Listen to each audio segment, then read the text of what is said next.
Oke, hai semua, jumpa lagi dalam pembelajaran Bahasa Indonesia. Nah, sekarang Bu Guru akan menjelaskan tentang fantasi itu sendiri apa. Karena kemarin Bu Guru sudah menjelaskan cerita fantasi. Nah, untuk selanjutnya ini adalah Bu Guru menjelaskan tentang fantasi atau imajinasi. Seperti apa sih itu fantasi atau imajinasi? Oke, kita lihat slide selanjutnya ya. Oke, yang pertama Bu Guru akan menjelaskan fantasi adalah proses menciptakan gambaran-gambaran baru berdasarkan gambaran yang telah ada, yang diproses dari pengamatan. Jadi ini ya pengertian dari fantasi itu sendiri. Ya, fantasi itu yang pertama yang dilakukan yaitu ada pengamatan. Nah, setelah itu kita beranggap atau tanggapan. Nah, selanjutnya yaitu ada fantasi itu sendiri muncul.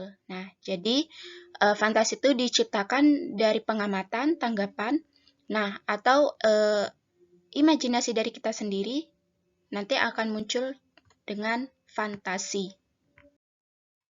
Ya, oke. Selanjutnya, Bu Guru akan menjelaskan tentang klasifikasi fantasi.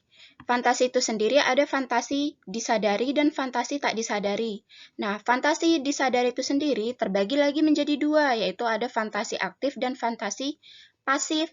Nah, kalau fantasi aktif itu bisa menciptakan dan fantasi tuntutan. Contohnya, kalian itu membuat teks cerita, disuruh oleh Bu Guru, tugas umpama seperti itu. Nah, berarti fantasi itu kalian menciptakan suatu cerita. Nah, karena cerita yang kalian eh, ciptakan itu adalah tuntutan untuk bahasa Indonesia, tuntutan untuk tugas. Jadi seperti itu. Paham ya?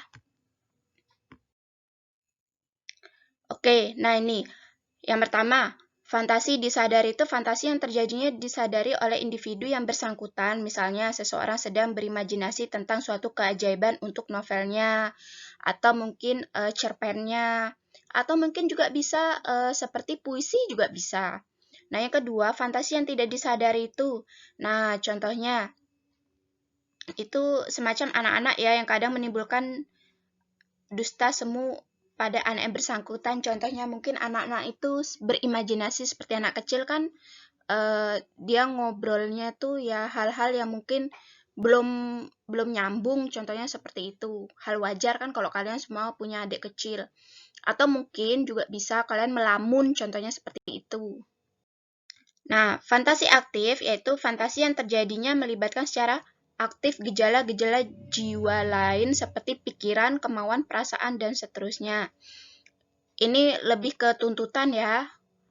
Nah, kalau fantasi pasif itu gejalanya itu berdasar dibiarkan untuk tempat bermainnya daya fantasi. Contohnya kalian kalau malam-malam mau tidur ngelamun atau kalian tuh lagi bengong, contohnya seperti itu. Nah, itu yang dimaksud dengan fantasi aktif.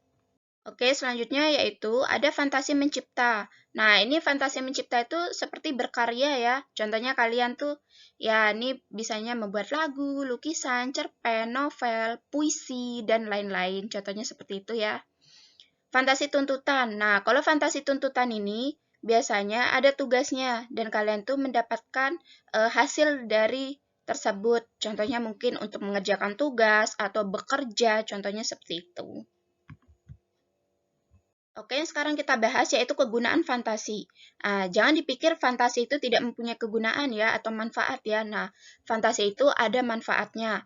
Nah, oke yang pertama, daya daya apa imajinasi atau fantasi manusia itu membuat karya kreatif. Contohnya, dengan berfantasi kalian tuh bisa membuat cerpen, melukis, menggambar atau membuat puisi dan lain-lain.